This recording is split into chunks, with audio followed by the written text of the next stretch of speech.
And now it's the licensee section where we talk about Sphere books.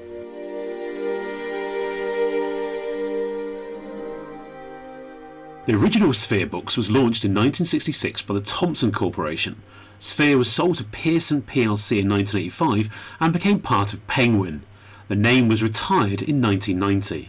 In 1976, Sphere paid $225,000 for the British publishing rights from Ballantine Books for the novelisation of a forthcoming science fiction film, Star Wars, for the Adventures of Luke Skywalker, by George Lucas, ghostwritten by Alan Dean Foster. The book was an enormous success and sold out its initial print run. Sphere's involvement in science fiction was furthered with its Sphere Science Fiction Classic series published throughout the 1970s. A long time ago in a galaxy far, far away is absent from the novelisation, substituted by the similar Another Galaxy, Another Time. In place of the opening crawl describing the events just preceding the film, the novelisation includes a prologue explaining the political backstory from the first saga, Journal of the Whills. It contains a first reference to the Emperor's name, Palpatine, though its description is somewhat different to how he was eventually portrayed in subsequent films. Lucas later explained that the first film was written in the era of Richard Nixon, when the story was intended to explore how a democracy turns itself over to a dictator, not how a dictator takes over a democracy.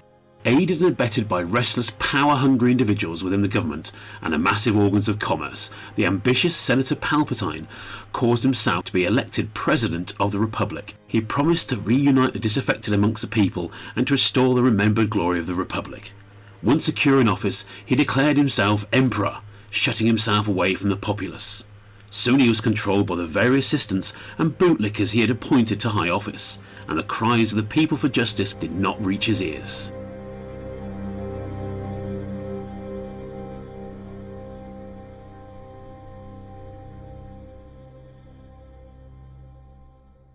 When someone said Sphere, I went, what is he talking about? I never heard of it. Even though I own most of the books, I had no brain that had the word Sphere in it. I just sort of assumed it was something, Penguin or something. So exactly the same, Pete. I went up to see what issue Star Wars novel mine was, because I recognised that one, and then realised that all the Han Solo's stories that Splinter the Mind's Eye, Empire Strikes Back, and I've got an ET as well that are all Sphere. I've never noticed, but had these never occurred to 30 years. I've never noticed that they're Sphere. Yeah, because I used to love those making of books. I've got my Empire Strikes Back one here, which is I've obviously never read it because it just looks ridiculously good condition. I probably flicked through the pictures and went, oh, lots of writing, and just ignored it. But I still got it. It's worth a fortune. But we'll come to that later. I had the Return of the Jedi one as well. I think it was because there was a nice picture on the front, but I never read it. It was like, why have I bought this for? So kids aren't interested in that. But yeah, books. Oh my goodness. Now, I obviously, we're all the age where we would have had a lot of books, I'd imagine, because obviously, films and those sort of things. We wouldn't have had videos. We might have had a few videos. We wouldn't have owned them. They've been downstairs. But books we owned. We had them in our bedroom. There's two sets of books I've got to mention. Well, three really. I remember getting into a book series called The Black Cauldron. Disney made a film out of it, but it wasn't very good. They made it I think it was the early 80s. But it was brilliant. It's about 5 or 6 books, really in depth. And then, of course, I heard that the film was coming. I thought, wow, this is going to be some film because the books are brilliant. And it was absolute garbage. It was just like, this is nothing like the books. And that kind of got me off into that kind of like, if you've read the book, the film's probably going to be bad. And then it was the tripods. The tripods, oh my goodness. Again, a set of 3 books this time. And the BBC... Whoa. The tripods was 4 books. Was it 4 books as well? Whatever. It was. There was a prequel to the trilogy. Did that come out later? It came out probably about 5 years after the trilogy was released. Oh. Awesome set of books. Awesome. Yes. But I was so into that set of books. Then, of course, BBC TV made this series. Oh, well, wasn't the worst thing in the world, but it wasn't great either. And then they just couldn't be bothered with a 3rd book and just abandoned it. Which is, again, it's like, just... Pete, you touched on something there, because I love the last line of season 2. So for anyone who's read the Tripods, they're very, very thin books, but the BBC managed to stretch book 1 out to 13 episodes. And it was just, they went off tangent, and then every now and again they bring a tripod back and you hear the weird noises. And then season 2, which was far better, that was a much better season, but as you see, they ran out of money and Doctor Who wanted to come back. People like Andy Preston was up in arms about it. And then the last line in season 2 is I remember the kid's called Will from memory, and it's Will who goes, "So it was all for nothing." And that pretty much sums up, if you've watched all of those episodes, it is all for nothing because it ends there. It's very like the Bakshi Lord of the Rings, where basically the Cub had the third story and a couple of lines at the end of the movie. I know, our childhoods are ruined by these things. And then, of course, Lord of the Rings. I mean, someone said at school, loads of people reading The Hobbit. And I started reading it. Oh, dear. I mean, I just lost the will to live, I've got to say. It just wasn't for me. It was too much. I read the Silmarillion when I was 10 years old, and I was just captivated by the whole vivid world building of this. I read The Hobbit way before that. I must have been about 7 when I read The Hobbit. And the Lord of the Rings, it's still to this day my favourite book. I absolutely love the whole lot of it. You want to give yourself a good thrashing. I think with you every step of the way, Rich, on that one. I think it was the 8 hours of having a party in the house, and I just lost the will. So I can't bother with this. I can read a Star Wars book instead. So, Rich, so you weren't beaten up for books then? So you must have had books. Was this the only thing you had? Pete, I had hundreds of books, and even as of about 3 years ago, I stopped counting. I had a couple of thousand books, and with us moving house twice in the space of 6 months, I downsized. But I've still got obscene amount of books. I love like The Wheel of Time, Robert Jordan, the whole Tolkien series. The Shannara Chronicles, not so much; they're a bit cheesy. And obviously me beloved EU and all that. But I read anything. I'd read Daphne du Maurier. I'd read Arthur Conan Doyle. I'd read any book. Love them. I think another book I got into as a relative youth was the Seafort Saga, which was kind of like the sea in space. I went on for ages. I think still churn the books out, but I started going on to more. I kind of got away from fantasy. I wasn't really into it. Hobbits and goblins and stuff. I just Ghosts and Goblins computer game did for me. So Preston, you're a bookie bloke, I would imagine. Spoons. I definitely you into books, maybe not frenziedly though. And Jason, probably old Scottish tales and the sort of haggis adventures and those sort of things. So, how did I get it right, Preston? You did, yes. Big book lover. I read voraciously as a kid. I read anything I could get my hands on. Still would if I got the chance, but spare time for reading is a little bit more few and far between at the moment. So when I go away on holiday, I will pack probably 5 or 6 novels, and I'll get through most of them in the space of a week. I did love my reading. As a kid, absolutely with Rich. The Hobbit, Lord of the Rings, read those. Must have had The Hobbit at primary school. Lord of the Rings, I think, first year of senior school, so when I was about 11, and absolutely devoured those. Other book series. I loved the original Ian Fleming Bond books. I've got all of those, and really enjoyed reading those. Lots of other film and TV tie-ins, E.T. and Jaws and Indiana Jones and you name it, Aliens, Terminator. Had all the movie tie-in books from those. Sci-fi, fantasy, adventure, history. Really, really big fan of reading, and yes, still am very much so. Star Wars books we'll come on to in a bit, but the original Star Wars movie adaptation, absolutely loved that. This was obviously back in the days before VCRs were common, before DVDs, before Disney Plus. So that was my way of reliving the movie. And my first copy of the original Sphere Star Wars, I literally read that until it fell apart. I think I've still got the bits upstairs somewhere, but it's in about 5 separate pieces. But yeah, boy, did I love that book. I'll tell you one of the book series I used to love was the adventure series of books, where you would have to spin a dice or whatever. And fighting fantasy. Yeah, Yes. all sorts. Steve Jackson and Ian Livingstone. There we go. I had loads of Indiana Jones ones for some reason, and they were brilliant. You can have a whale of a time with those. And then I started getting into the horror ones and all sorts. I had loads of those books. I had an Asterix one once. I got a bit complicated. There was too many things to have to carry around with you. All I needed was a good one as well. I don't know if you did the Lone Wolf series. Yes. The novels of the Lone Wolf. Yeah, Joe Diva. Joe Diva. The novels were terrible. The novels were was that somebody Grant from memory? But him and Joe Diva had a fallen out, and the novels were incredibly babyish, and they basically invented some female god who couldn't be tackled by anybody, and she just basically rescued Lone Wolf in every single book. It was shocking. Right, Spoons, where are we with your book love? You've summed me up pretty well, actually. So I used to be, as like a pre-teen, I would read a lot. You probably remember these, Pete, you're similar age. Like the bronze, silver and gold books you'd read at school that were like a collection of different stories. Absolutely loved those. And that, I can't remember, maybe sort of 7 till 10, that kind of age group.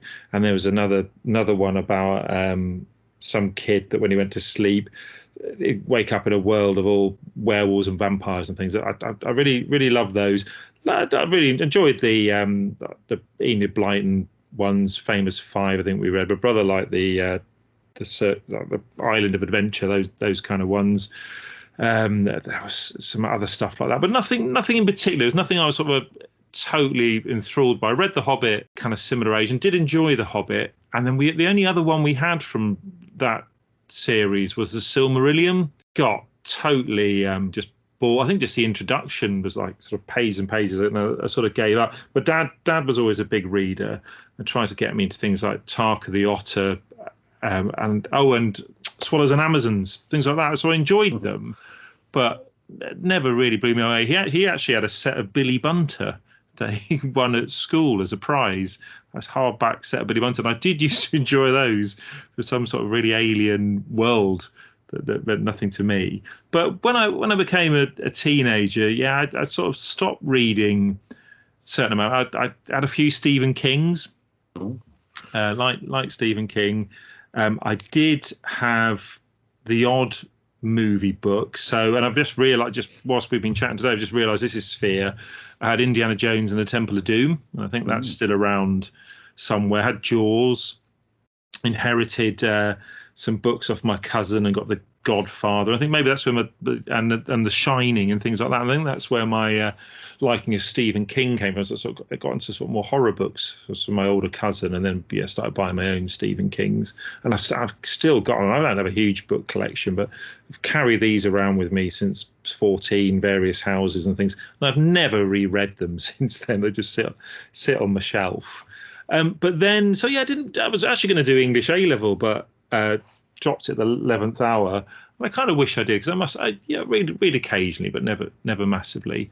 And then when I was a student and going around flea markets and car boot sales, I picked up all the Star Wars vintage books then, so the Sphere books, and read them when I bought them and enjoyed them. But really, it was the Timothy Zahn novels, the new trilogy, that when that came out, I bought that and read it because I was into Star Wars more than reading. I wanted to know what happened next. And then probably from being a student to maybe 10 years ago, so sort of we're looking at close to 20 years, never picked up a novel. Read a lot of textbooks and things for work, but never read a novel. And then I started getting back into books, and I read pretty much every day now. Really a big variety, mixture of fiction, non-fiction. I quite like the almost pulpy, predictable ones. So I read all the Jack Reacher ones by Lee Child. They're really easy reads, like those, and also the Kathy Reichs Bones ones. That they are they're identikit writing, within particularly the Kathy Reichs ones. 30 pages from the end, Temperance Brennan gets captured, escapes, the end. They all end exactly the same, but they're nice, easy reads. But Terry Pratchett, I read a fair bit of him. Not an uber fan. Came to him quite late, but I do like particularly some of the earlier ones. The later ones are getting a bit formulaic, but they're good stuff. So yeah, I like books, but have never been a voracious reader, unlike some of the rest of you. Now, I think Jason, I just picture Jason in his farmhouse in the north of Scotland with his little pet sheep or whatever, goat, and he's got his old volumes, those really big leather-bound things with, big strappings on, and his old tales of Scottish, heroism smashing the English to pieces and all that stuff. So Jason, books on killing the English? Couldn't be more wrong. I was basically hardcore science fiction. So I was all the greats. So Isaac Asimov, Robert A. Heinlein, Philip K. Dick, Arthur C. Clarke, 2001, Rendezvous with Rama, all that kind of stuff. H.G. Wells, Ray Bradbury. Yes. I've got original prints of all the Douglas Adams novels that came out. And I had almost every Harry Harrison book he ever wrote. So that's Stainless Steel Rat, if you know. Yes. Novels. Yes. Bill the Galactic Hero, Death World with Jason Denal, all those books. Got all of those. Didn't really read The Hobbit and things like that, but I did have Robert Silverberg and Lord Valentine's Castle and that kind of genre of books. So that was my only bit of science fiction fantasy. On movie tie-ins and stuff, I have still got them, an original Spear pressing of Star Wars and the Young Reader's edition of The Empire Strikes Back. And there were a couple of Christmas Eves where I got really excited and woke up at 3 o'clock in the morning and read the book. I also had The Black Hole. I had Alien. Later on, I had all the Timothy Zahn books for Star Wars. And I had all the Star Trek novels that followed on after Star Trek Generations. Do you, that as well. So just before we get a list of every book you've ever read, are you a big reader now, or are you less of a reader?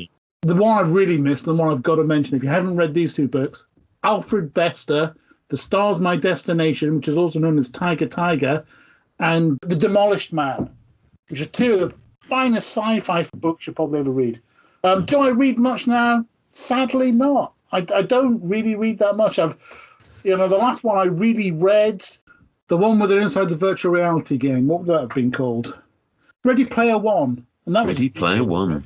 I've got a copy of Ready Player Two that I got bought last year, and I haven't read it yet because I'm always just reading things online, So I kind of read a lot, but I don't really read books anymore. I should read more books.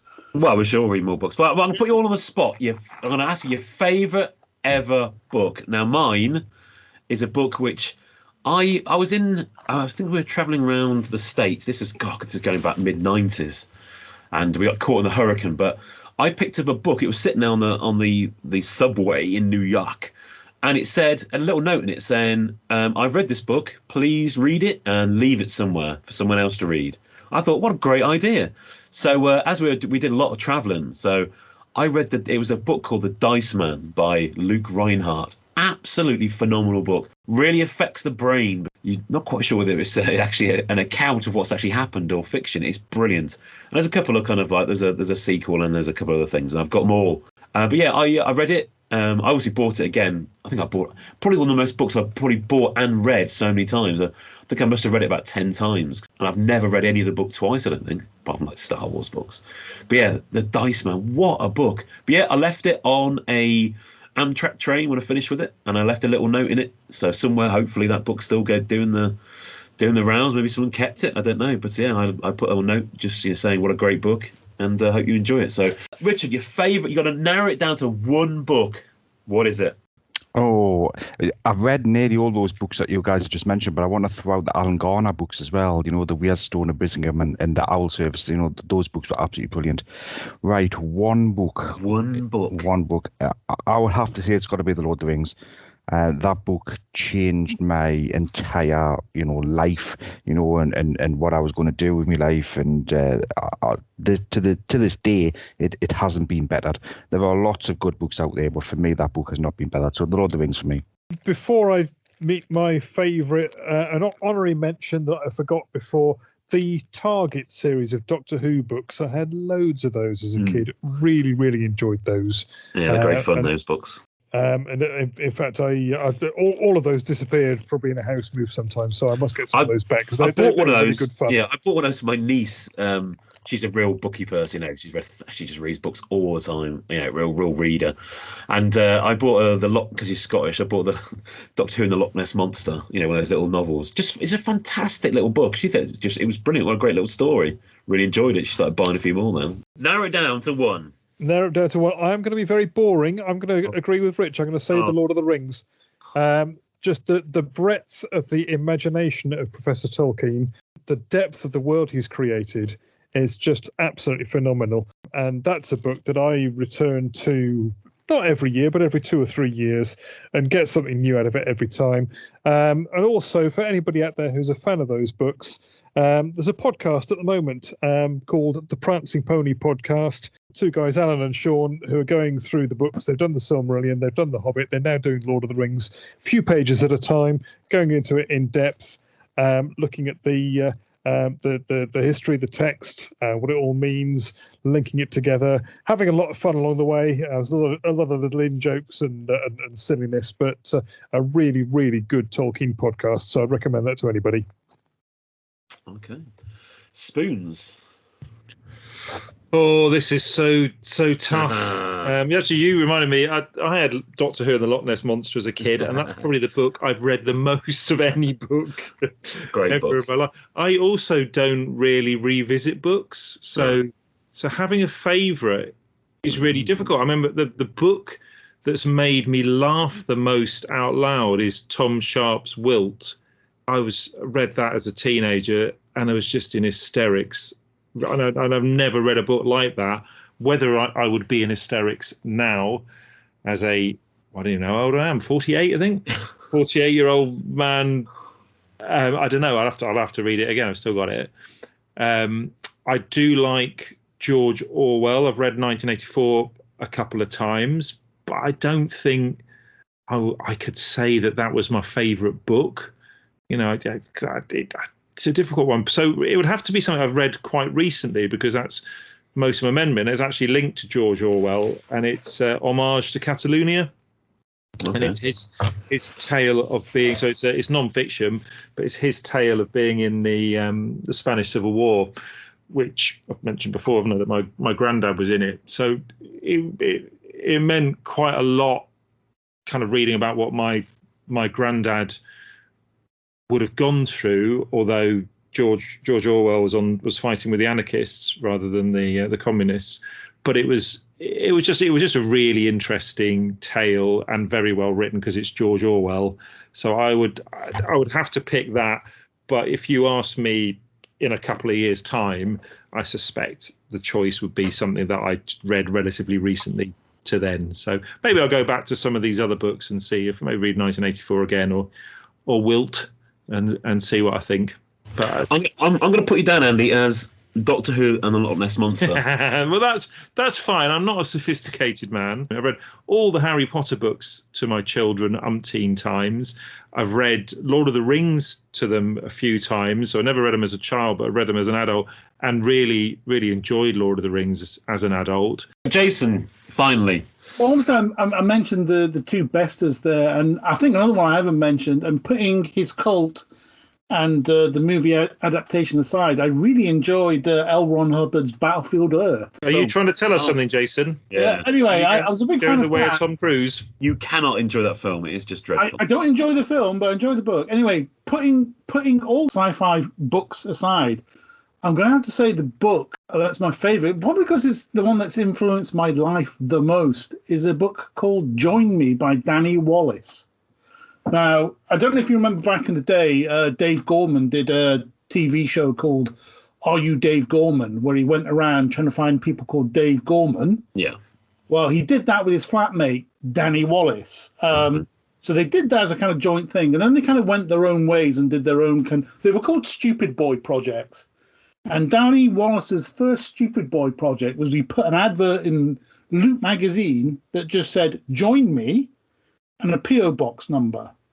And basically you had to send a passport photo in, and then you joined Danny Wallace. And it's a book about the whole thing and how he started off with a handful of people who joined him. They didn't know why, to ending up with thousands and thousands of people kind of sending him passport photos and joining his. He kind of the tagline was, "It's not a cult, it's a collective." And it kind of when I kind of joined it, the book had just come out, and they had probably about 2,000 followers at that point, and there was a kind of online community, and people were starting to meet up and kind of do things, and that's where I actually met my wife. So I'd have to say.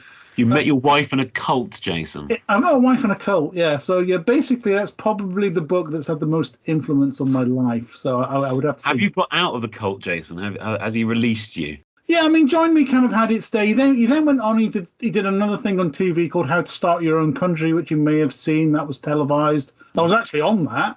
Well, I'm actually in the second edition of. I'm in the second edition of Join Me as well. I'm in there as a mentor. So. As a cult member, yeah. As a cult member, yeah. Okay. We're getting a different side of Jason here. Cult member. Member. L. Ron Hubbard. Obviously, a Scientologist. Yeah, all these things. Being in books, goodness me, that's another topic, isn't it? I am in Michael Sheard's third book, I think. Or a photo of me is, anyway. Who's Michael Sheard? Michael Sheard, Admiral Ozzel. So he did a couple of books about his career. Yes, Mr. Bronson, and yes, Admiral Ozzel. And then he did something else, and he did a book about his experiences around the convention circuit. And he had photographs of various people in there, and I'm in there. Well, I can't remember whether it's a side profile or the back of me, but I'm in it. Very good. I've got two bits of writing in 2 books. I've a couple of Wimbledon FC books or AFC Wimbledon books where I wrote a paragraph for somebody. He said, "Oh, do some paragraphs," and I wrote a paragraph, and then I can't remember what the other one was. It was definitely I was in it because I wrote another paragraph for somebody else. So yeah, I've been in a couple of cheeky ones, and of course Craig's book somewhere. Yes, so I'm not in that, but I am dedicated or thanked or something in there. Who authored a book? Oh yeah, your Palatoy book. Palatoys. I discovered I was in Amy Lawrence's 89, the book of Arsenal's win in 89. She asked for people's memories of that game going to Anfield, and I'd been to every home game that season, but didn't go to Anfield because I was at school. I might have even had a GCSE that day. So I just wrote to her saying, I haven't got any story, but I got my season ticket through working at Arsenal. Didn't miss a home game, but couldn't go there. And she said, oh, yeah, no, I'm looking for people's memories. But actually, when the book came out, which I hadn't realised, they had a whole section of people who couldn't make it to the game. And my little paragraph was in there. And it's probably the most boring anecdote in the whole book. But it was such a nice surprise when I turned the page, and there's my bit, Andrew Norton, underneath. So yeah. Oh, brilliant! And I've got a section in the Star Wars phenomenon in the UK. Let's do Sphere. Yep. Well, I just want to start at Sprint of the Mind's Eye because that's the first book I remember seeing, which wasn't like Star Wars or Empire Strikes Back or whatever. And I remember my mate over the road had it. And he had, I think he had a hardcover. I don't know whether this was at the time or later, but I'm sure he had a hardcover of it because they were loaded. They used to buy that sort of thing. And it was just like, what's that? What's all that about? And he goes, oh, it's the Star Wars sequel. I went, what? How's that happening? I had no knowledge of this book, coming out. I said, what, is that going to be the next film, is it? I said, yeah. Of course, we didn't know what's going on. But yeah, I just remember that cover of... Luke on his kind of like haunches and Darth Vader in the distance and all that sort of stuff. Just what an amazing memory that was of that book was just, whoa, what a name. It's like Splinter of the Mind's Eye. What's that about? Here's a what if for you. Do you think computer CGI, given that they're doing Luke Jedi really well in Mandalorian, do you think are they going to get to the point where they'll be able to make Splinter of the Mind's Eye? That would be fantastic. They could do a really quality animation. I mean, there's no reason they couldn't do. I'd like to see it done in that sort of manga style, which they're going to do this new series in. I mean, I've got to say though, the story's not great. It's not the most enthralling of stories, I've got to say. Yeah, it's expanded universe quality, isn't it? Which and there's nothing wrong with that, as I'm sure Rich would agree. But wasn't it written on the basis that if Star Wars tanked, then it could be a low-budget sequel. Wasn't that Alan Dean Foster's brief? I have heard that. I've heard that rumour. I bet Richard will know more about that. He's a book boy. That's pretty much it, to be honest with you. Yeah, it's exactly true. Yeah. Did you guys have it as kids, this book? No, never heard of it. Never heard of it. Yeah, I think I may have heard of the Brian Daly novels, but not this one. Yeah, I had it as a kid. I mean, there's certain bits in there that don't ring true now that we know the full story. There's something about Luke having feelings stirring for Princess Leia. Yeah. At one point, and that might be a bit dodgy. And isn't there another little snog at one point? There's definitely a bit of there's lots of interaction between the two, because obviously that was what was being set up, a kind of a three-way, wasn't it? You know, Han and Luke kind of thing. Everyone wanted a bit of each other, sausage. Yeah, although Han is nowhere to be seen in this book. This is a Luke and Leia story, isn't it, with the droids? Absolutely. The first Star Wars book I got, as in outside of anything, was the Han Solo and the Lost Legacy story, because that cover was just so Star Wars. Well, the top half is, not sure about the bottom half, but I was so intrigued by it, we had to get it. But again, a bit of a letdown of a book. I just remember laughing at the main character, or the main robot, who had a very amusing name. The original name for that droid was Bollocks. Yeah. Bollux, which won't mean anything to Americans, but a part of a gentleman's anatomy. That's an interesting little story. The Han Solo books. I mean, the covers are so cool, but the stories are not great. You remember the Hungarian ones? They got the extra stories we talked about a few months ago. So there's the three Han Solo ones, and then there's follow on to that theme, but in Hungarian. They were for sale at one of the Farthest Froms a few years back. Lovely covers again, but not, presumably not by Brian Daly, by some Hungarian person. But I was quite tempted at the time just to get them to add more to that set, but I decided against it in the end. Completely unauthorized, weren't they? The publishing house in Hungary just decided that the Han Solo books had sold well, so they'd carry on and write some more. If you read the back of these books, I mean, on the Han Solo at the Star's End, I'm not sure if it's just Star Wars, when Spaceways mercenary Han Solo and Chewbacca, no idea what that means, his Wookiee comrade in crime, oh no, they're criminals, took their starship Millennium Falcon to a remote planet for some modifications. That's an interesting deviation there. They dropped into more trouble than they'd ever expected. A desperate space battle against heavy odds was just the start of a trail of violence and pursuit that would blaze across the depths of space to an explosive confrontation with a tyrannical authority on an airless chunk of cosmic desolation known as Star's End. Ooh. Sounds good at the end.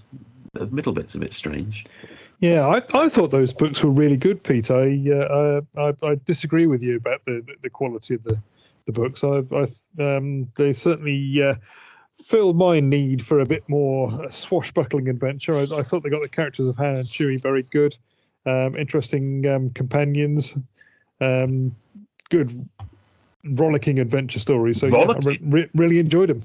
I think what it was, because there wasn't all the characters in there. I think that's what it was.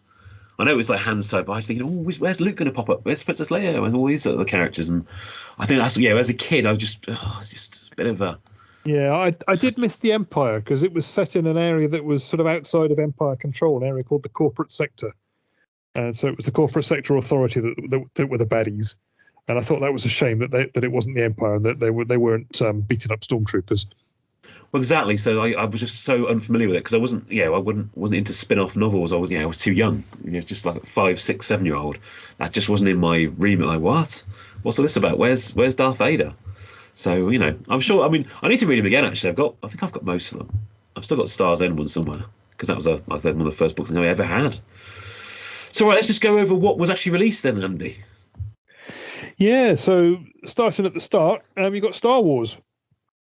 The original movie adaptation, and I'm just looking through my little pile of Sphere books here, which I have with me, and I have got 1, 2, 3, 4, 5, 6 different Sphere adaptations of Star Wars.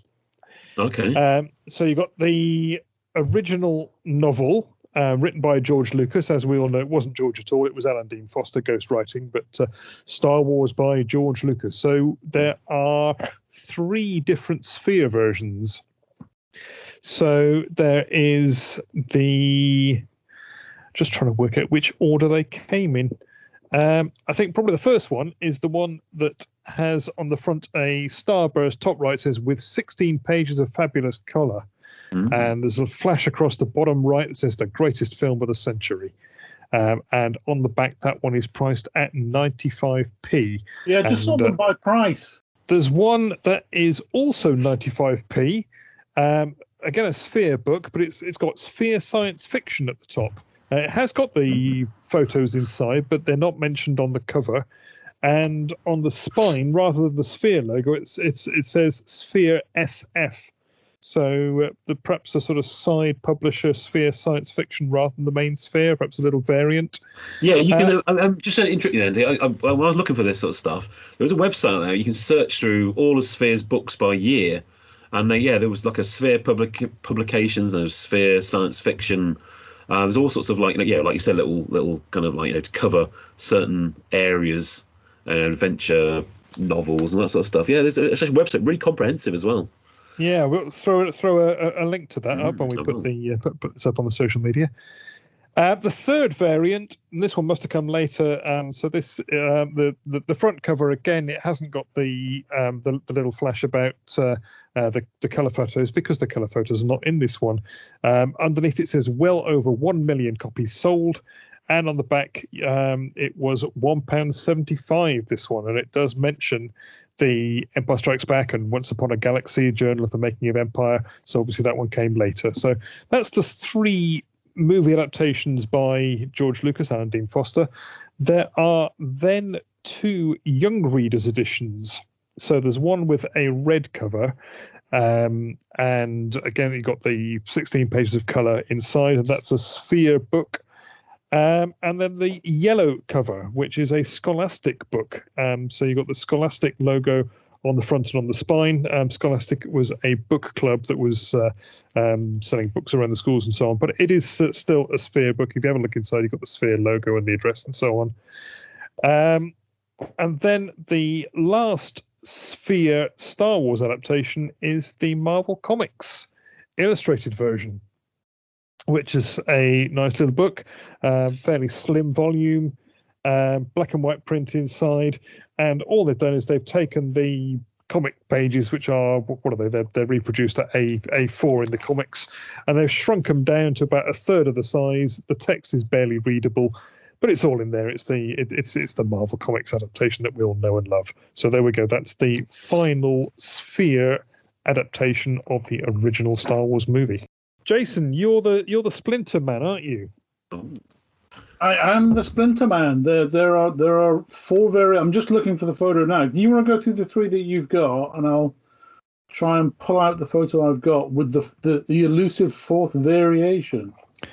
Yeah. So Splinter, there are, as Jason says, 4 variants. They're all identical on the front cover. They're all identical on the spine. It's only really the price that's different. So.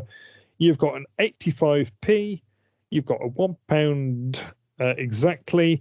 The missing one from my collection, which Jason has got, I think is a £1.10 cover price. And then the 4th one is a little bit different on the rear. There's less blurb, less text. There's a white box at the bottom with a barcode, and this one was £1.50. So that was the last one to be issued. So 4 different copies of Splinter to be issued. 4 have you found so far? That we found so far, indeed. So am I right there, Jason? Was it £1? Yeah, I think you're probably right there. Yeah. Now, as far as I am aware, and anybody out there do correct me if I'm wrong, but I think there was only 1 edition of each of the Han Solo novels published. So Han Solo at Star's End, 95p, Han Solo's Revenge, 95p, and Han Solo and the Lost Legacy, that one did come later, and that one was £1.50. And that concludes Star Wars, I believe. So, Pete, are we moving on? Yeah, well, yeah, keep going. Empire Strikes Back. Empire Strikes Back. Again, I have 3 versions, slimmed down a little bit now, 3 versions of the Empire Strikes Back movie adaptation. So we have an original, presumably the first movie adaptation. Very similar design to the Star Wars.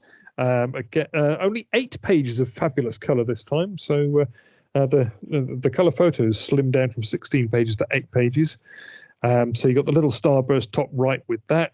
A flash across the bottom right-hand part of the cover that says "The Great New Film Spectacular," and a price on the rear cover of £1. And they're very similar front cover, but excluding the bit about colour photos because there aren't any in this reprint, and a £1.75 reprint of Empire. So those are the full-length editions by Donald F. Glut. And then there is one young reader's edition that I'm aware of, which is a red cover. Again, the 8 pages of fabulous colour, and that one at 85p. So those are the 3 movie adaptations that I am aware of by Sphere. And then, Pete, you started talking about Once Upon a Galaxy. Oh, just what a book. I mean, this is a book, I said it's really annoyingly, well, if you want to buy it, the price is going up all the time. I saw one the other day, someone had sold for £35. And you're thinking, well, that's a lot of money for a book. But it must be hard to get hold of them, because if that price is going up and up and up. I don't know if it was reprinted or anything, but I mean, I've got the original one, £1.25. Got that. £1.25. I don't think it has been reprinted. Not aware of it, but it is a damn good book. It is. It seems to be a lot of interviews. I remember it's one of those books where, and this sounds terrible, it's like a toilet book. So it's great to go in the toilet, doing your things, and you can sit there on your throne having a little read of just diary entries. I mean, it is just so full of stuff. I mean, these are books I probably love more than I do novels these days, where there's just a little bit of information and tidbits. With J.W. Rinzer's books, a bit hard to sit on the toilet with them, really, a little bit big. But these, perfect, hold it in one hand, and just cycle through. And there's some nice pictures. I've got it here. Oh, listen to that. It's still beautiful. It's 32 pages of pictures in this one. Yeah, it's huge. Get your money's worth. Yeah. Well, there's a couple of chunks of pictures. Really nice pictures, actually. Lots of people wearing your coat, Andy. Yeah. Well, what's great about in fact, there is a picture of Alan Arnold, the author, sat on the front of a snowmobile with Harold Lystadt, who is wearing my coat, literally my coat. So there he is. The author of this book sat next to the guy that I had the coat from. So that's a nice little picture. But yeah, the book is good because it's a warts and all documentary of the movie making process, isn't it? I don't think it's a journal, Andy. It's a journal. It is. I don't think there's been an awful lot of Lucasfilm influence or editing gone on at all. He's just been there on set. He's written down what he saw. He's interviewed the cast and crew, and he's put it all out in a book, and it's brilliant. It goes from start to finish through the making of. It covers the location shoot in Finser. It covers the studio filming. He's talked to everyone. He's been everywhere. And it's all down there on paper. And as I say, warts and all, it's there. You almost feel like you're there on set, don't you, when you're reading it? It is. I mean, there's so many good interviews with the cast and crew as well. Obviously, some people are no longer with us. I mean, if you can get hold of it for not a ridiculous price, I would say it's probably one of the best. It is up there with the Rinzler books. It's been sitting on my shelf, my Star Wars shelf. It's in my collection. It just sits there. It's just a brilliant book. I maybe just sell it now. Yeah, plug it. Prices on the subject of prices, yes, you're right. That one is sort of £30 plus now. Yeah. But the others are all really cheap yet. Even for a good quality copy, you're looking probably at £10 or less for any of those others that we've talked about. So a really affordable run to put together. I'll probably go back and buy those old books and read them again because I probably like them now. Yeah, the Jedi stuff's out there. It's just a different publisher. It was Futura rather than Sphere. But and in fact, the Marvel Comics adaptation, Sphere must have lost the license for that one because that was done by Arrow Books in the UK. Were these books released anywhere else? It just seems to be UK and Australia, according to this. In the Sphere format, yeah. But trying to think who the American publisher was now. But was it Ballantine? Ballantine Books, I think, had the license in the States. So it's pretty much the same, the same copy, the same books. So is the making of the Empire Strikes Back book, is that in a different published format somewhere? Although this has got, we've got United Kingdom, Australia, and Malta. There we go. Indeed. But yeah, I think there's an American edition as well. Cover printed in the USA, apparently. Bit strange. Cover print in the USA, book not. Yeah, it's a bit odd, isn't it? It is. And it boasts it on the back of the cover. It actually says cover printed in USA. There we go. That's a weird mystery for us to solve at some stage. I just never noticed that before. It is. Would that have been a selling tactic? Remember, sort of back in the 80s, and anything, that's come from the USA, that must be good. That's what I mean. It's like, it's come all that way. I mean, you've got the UK and Australia and Malta price point on the bottom, but cover print in the USA. A real boast. But when we printed it. I mean, it is a first. There's no other edition, so it is a first edition of it. Yeah, well, anything from the US in those days was still a bit sort of rare and exotic, wasn't it? So. It actually says it inside manufactured in the United States of America. So maybe the whole book was done at whichever plant. But maybe I'll find that out in the history. I don't know. Perhaps it was. Anyway. So there we go. So the last Sphere book I have to talk about is a quiz book. And this is From the Blob to Star Wars, the science fiction movie quiz book by a gentleman called Bart Andrews. And it includes a 16-page photo quiz.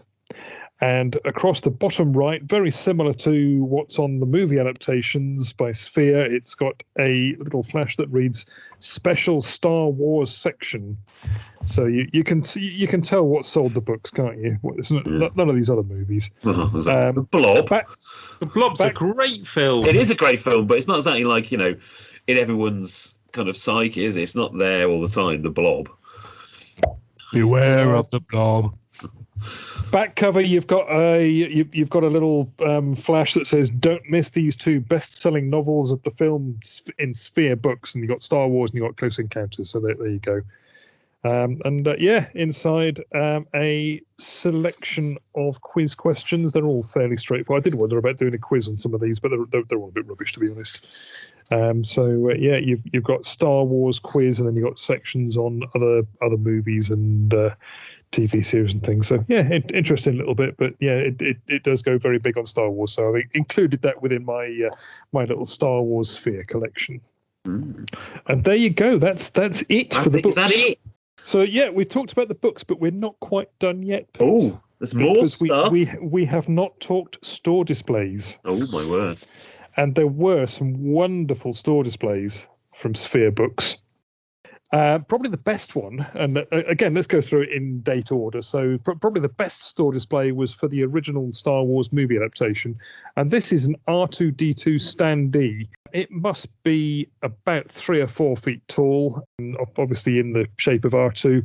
And where his chest is, where all the sort of gadgets on his front are, there was a little recess cut out. You could fit some books in there. And so there were 9 books, 3 by 3, on display in R2's tummy.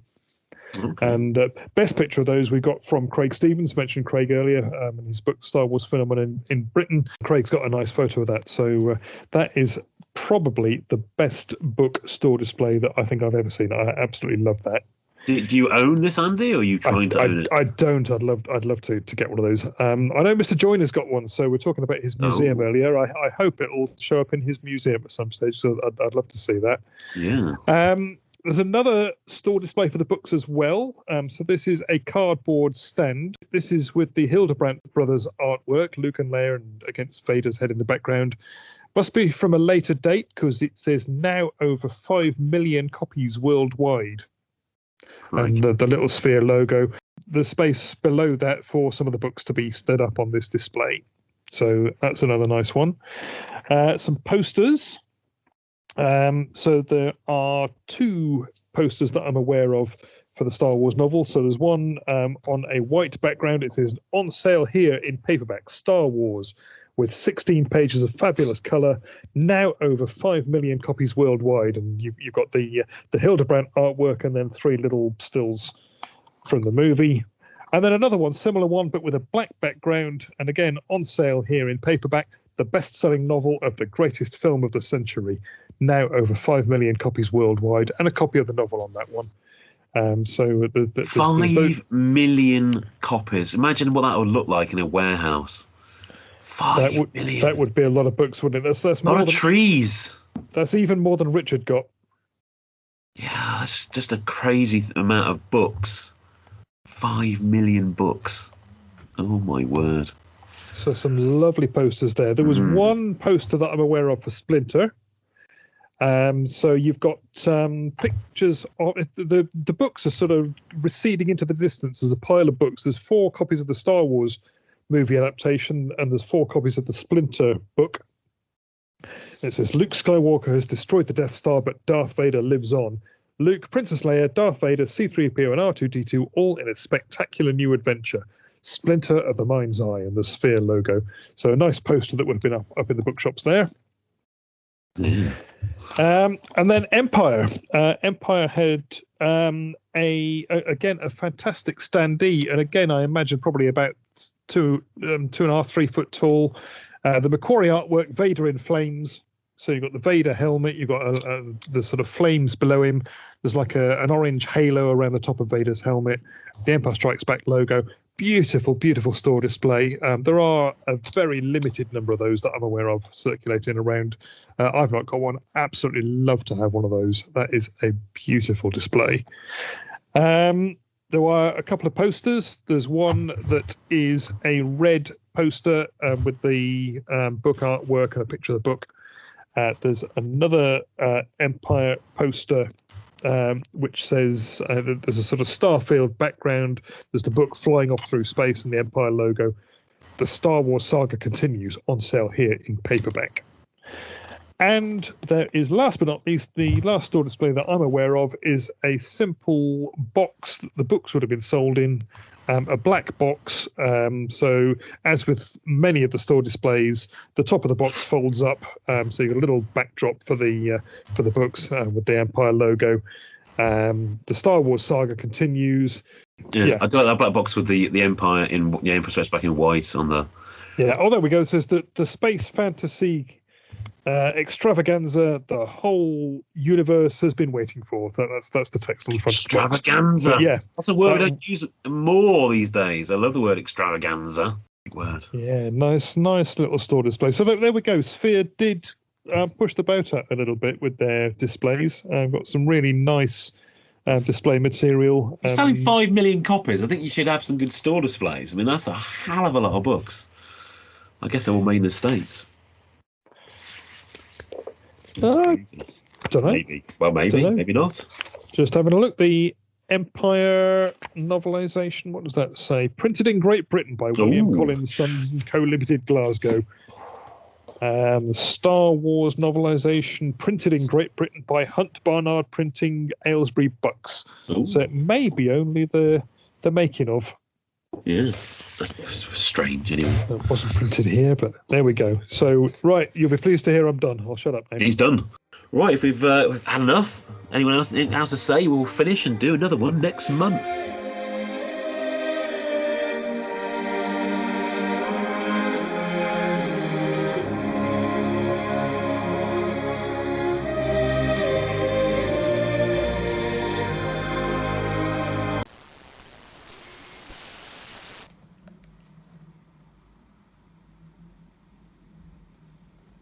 Hello there. You may remember me from The Empire Strikes Back. Now, don't forget to hit subscribe and also click the bell for notifications.